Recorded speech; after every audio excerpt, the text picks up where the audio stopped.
Hi, folks. Eric Iliffe here with the Talbot Greenya Group. How's it going?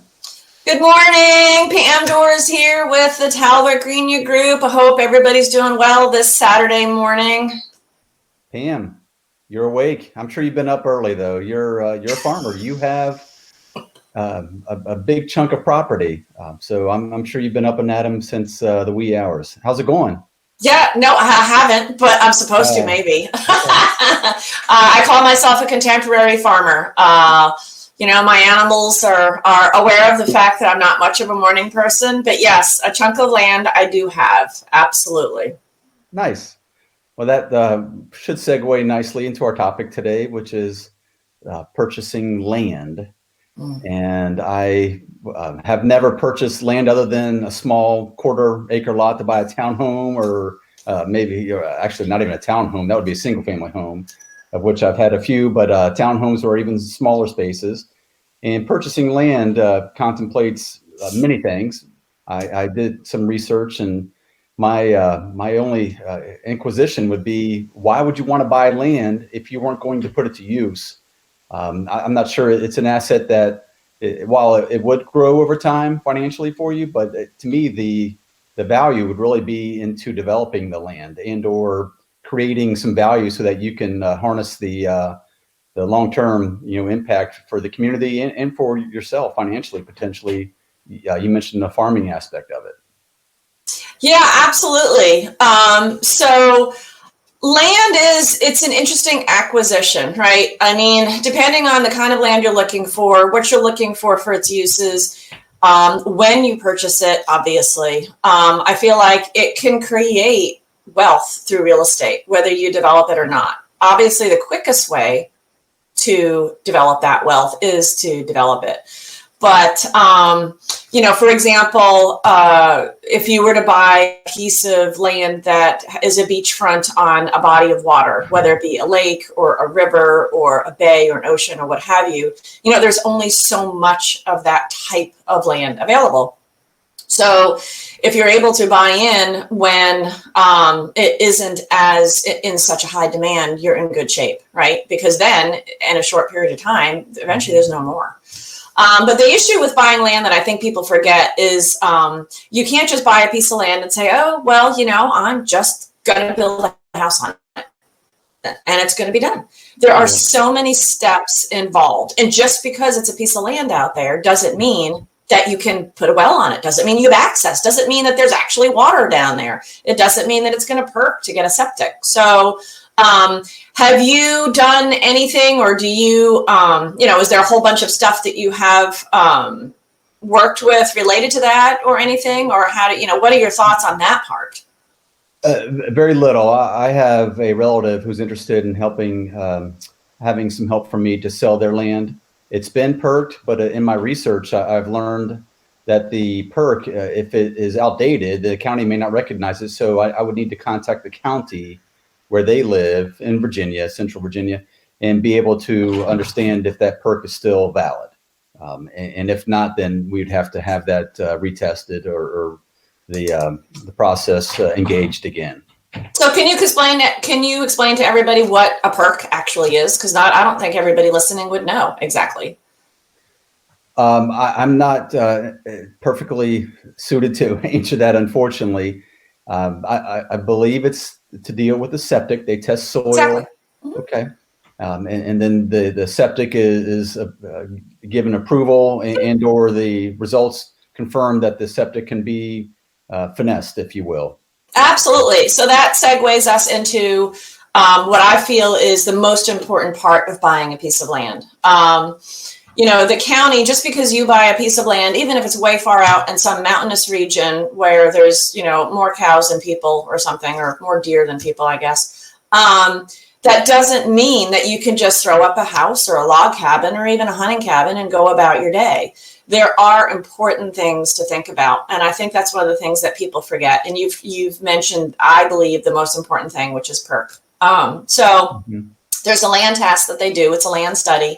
And they dig a hole or many holes, depending, in the ground, and they put water in it and they count. Now, I don't know the absolute particulars because I don't work for the health department and I'm not a health department worker. But depending on how that water percolates back into the ground, and that's where the word perk comes from, is dependent. It gives you your answer as to how many bedrooms you can have, if any, for your piece of land. So they assume that 2 people will live in each bedroom. So if you get a 3-bedroom perk, then they're going to assume that you can have 6 people living in your home. The type of septic system that the land will accept, or the amount of effluent and water that will be able to percolate through the home should the home be fully occupied. That's how you get that number. Obviously, the larger the number, the better. But interesting fun fact is that if you have a 3-bedroom perk, you can build a 10-bedroom home. That's entirely up to you. However, when you go sell, you can't turn around and say it's a 10-bedroom home without mentioning the fact that it's on a 3-bedroom perk. So people forget that, and that's important. But there's also, if your land doesn't perk, there now are some alternatives. Sorry, that's a hard word at 8 o'clock in the morning without a half a cup of coffee. But there's alternative septic systems out there that are very good. There are some that use peat moss. There are some that are push systems where they've got pumps that pushes it through several different filter media like peat and other things. I'm not as familiar with them. I know just enough that I can push people to different companies to get the right answer. But yeah, getting your land perked is the number one thing that you would have to do for a land study. And I'm betting you know exactly what the number 2 thing is, because what's the one thing you can't live with ever? Right. And that's the other thing. People think, oh, well, I can just go to, the store and buy a case of water. You can't get a CO without some sort of water. So you have to have a certificate of occupancy to move into your home, right? And if you don't have a supply of water, most jurisdictions are not going to allow you to truck in water. Some do. And some jurisdictions allow artesian wells, which are a well that has been dug that is not very deep, that is shared by a community or shared by a group of people within the community. I personally have a lot that we're building a home on where it is a community water supply. So it's gigantor tanks that are filled by a water company, and all 500 homes draw water off of it because my lot is so close to a body of water that they would prefer you not dig wells because it just upsets the ground, as it were. Mm-hmm. So we can, if we want to, but they make it relatively inexpensive to hook up to this community water. So I feel like those are the 2 most important things when purchasing land, is not just location. I mean, yeah, real estate, what do they say? Location, location, location. Yeah. But if it's just land, there's more to think about, right? Yep. What do you think? Yeah, I was going to say, do you think there's anything else that is just as paramount, or what kind of research have you come up with? Well, those are the 2 I was focused on. I'd also be curious on possibly subdividing. It depends on your locale.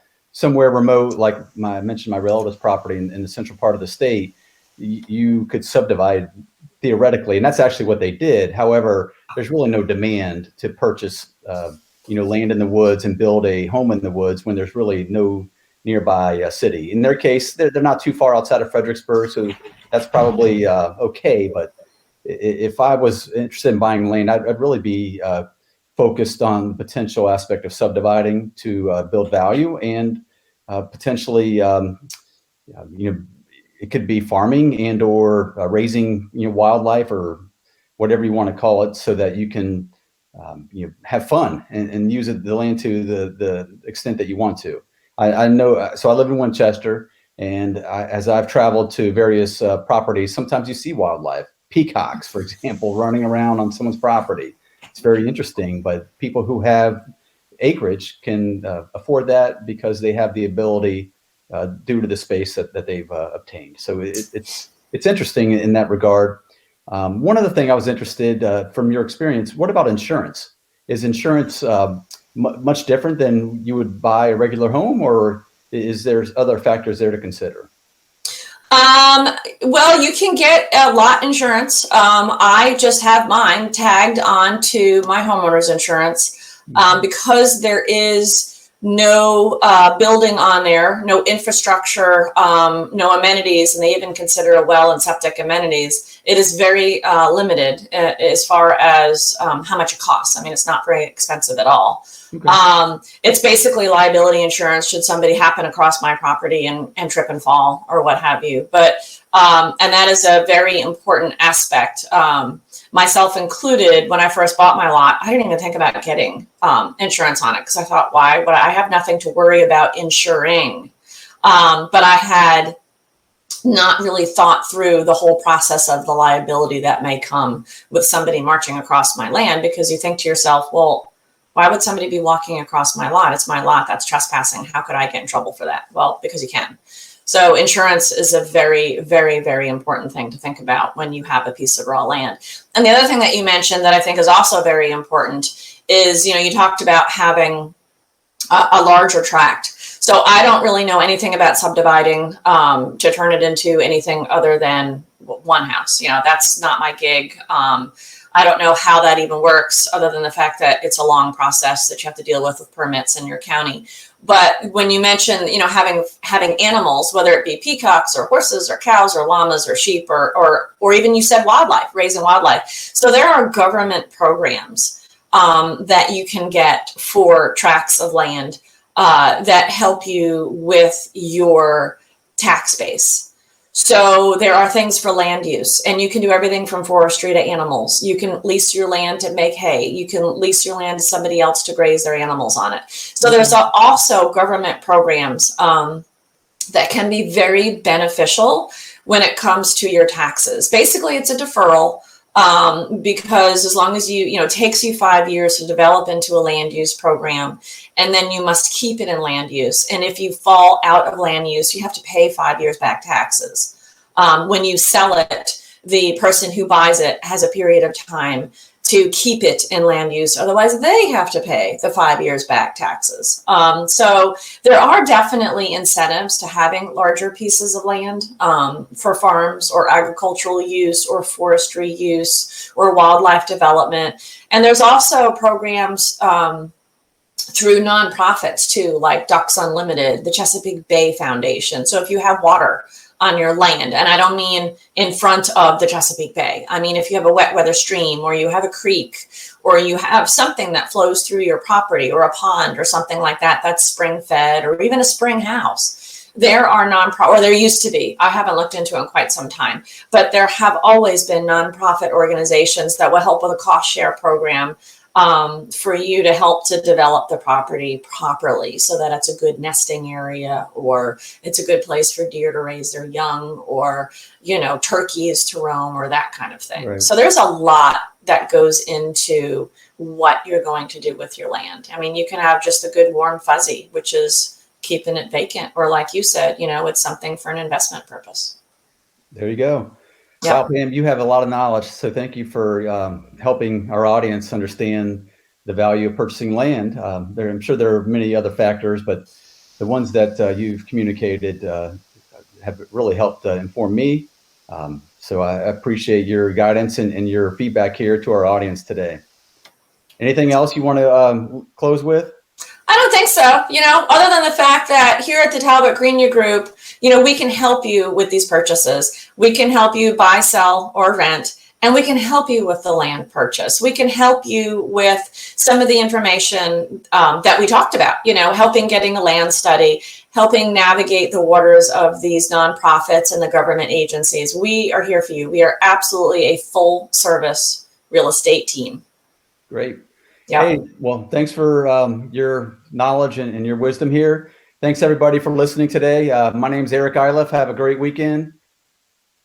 My name is Pam Dors with the Talbot Greenya Group. Have a great weekend. And Eric, thanks for talking about this. It's one of my passions. I enjoyed it quite a bit. Yep. Have a great day. Have a great weekend.